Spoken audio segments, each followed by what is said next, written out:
Hello again, Elena. What have you got to start off with? Well, let's start with the US and Israel after Netanyahu's visit to Obama yesterday. Now, Obama did say, of course, yesterday that he wants to give time for diplomacy and sanctions to work, but that doesn't stop the Los Angeles Times blaming him for rattling the saber. Why are they blaming him? Well, they say he's playing far too much into Netanyahu's hands by giving him too many signals, saying the Israeli administration is making more and more warlike noises, and Obama is indulging them too much as far as they're concerned. They say that the administration is taking plans for an attack on Iran really very seriously. They report that the Pentagon has sent the White House a list of technical options for how that could possibly happen. And they're studying quite realistically the prospective different scenarios. But they say that there are very few people in the actual military, very few generals actually support this option. They say that to start with, there's no guarantee that the military option would actually stop Iran from developing nuclear weapons. They may well be in bunkers under the ground that can't realistically be bombed. And on the other hand, it could then get the US deeply mixed into a long and complicated war that could drag on for years, just as long as Iraq or Afghanistan. Some retired generals have actually come with a rare sort of public outing of their personal views, published an advertisement in the Washington Post that they paid for yesterday, headlined, "Dear Mr. President, please resist the option of starting a war of choice in Iran." They sign that and say that there's just nothing that war could achieve, and they want the president to back off. In that Washington Post, they say that he might be facing more internal pressure from within America, from within the Jewish lobby, than he actually is external pressure from Israel itself.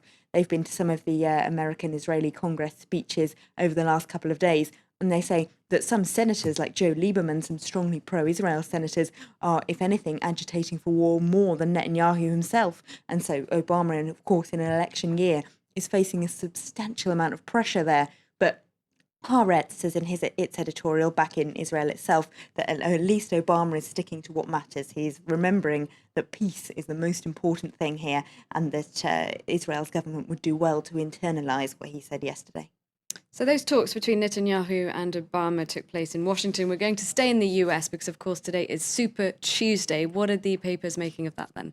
Well, Ohio is one of the biggest election battlegrounds, and the New York Times is reporting from there, saying that in its industrial heartland, it's the white working class voters that can make all the difference. Now, Mitt Romney is thought to be generally stronger on the economy than Rick Santorum, but Romney, of course, is from a very privileged background, and that plays badly with these working class voters, whereas his rival Santorum grew up in a steel town in Pennsylvania and has that kind of background that he can draw on in telling his personal story to voters and trying to win them round alongside his social conservatism, of course.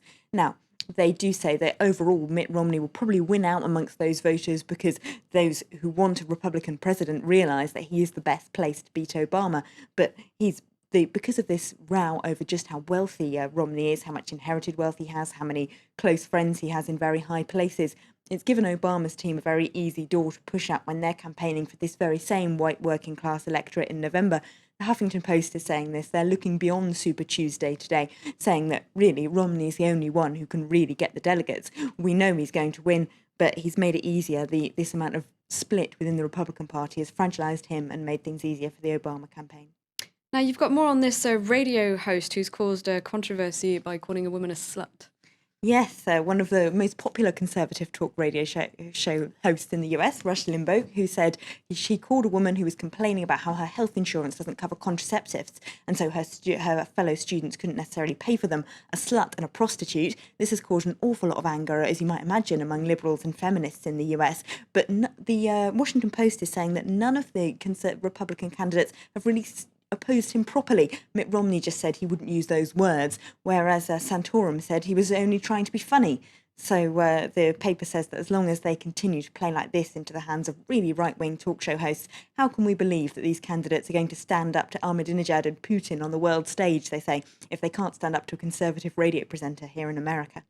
Okay, thank you very much, Elena, for running us through the international newspapers.